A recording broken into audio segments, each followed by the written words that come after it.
Hello dear students, জ্যোতি study point চ্যানেলে তোমাদের সবাইকে স্বাগতম। যারা 2027 সালে মাধ্যমিক দেবে তাদের জন্য ফার্স্ট ইউনিট টেস্ট এর ইতিহাস বিষয়ের এই 8 মার্কসের সাজেশানটি বিশেষ গুরুত্বপূর্ণ একটি সাজেশান। তোমাদের ফার্স্ট ইউনিট টেস্টে 3টি অধ্যায় থেকে কোয়েশ্চেন থাকবে। 8 মার্কসের প্রশ্ন থাকবে দ্বিতীয় এবং তৃতীয় অধ্যায় থেকে। এই সাজেশানটি টেস্ট এবং ফাইনাল এক্সামের জন্য very very important.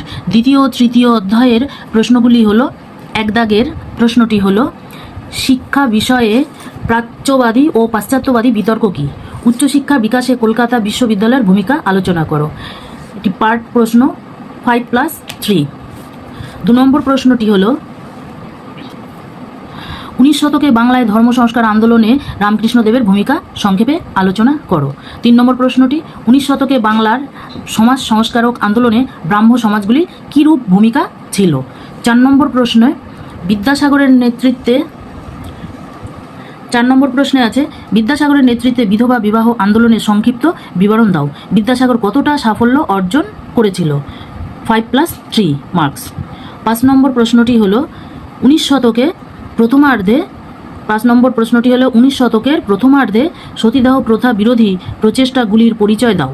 Rammohan Roy কিভাবে সতীদাহ প্রথা বিরোধী আন্দোলনকে সাফল্যমণ্ডিত করেন? 3+5 প্রশ্নটির মান। এবার আমরা দেখব 6 নম্বর প্রশ্ন। 6 নম্বর প্রশ্নে আছে, বাংলার নবজাগরণ বলতে কি বোঝায়? এই নবজাগরণের সীমাবদ্ধতাগুলি কি? আলোচনা করো। এটা হলো সেকেন্ড চ্যাপ্টারের প্রশ্নগুলি। এবার আমরা দেখব তৃতীয় অধ্যায়ে কি কি প্রশ্ন আছে।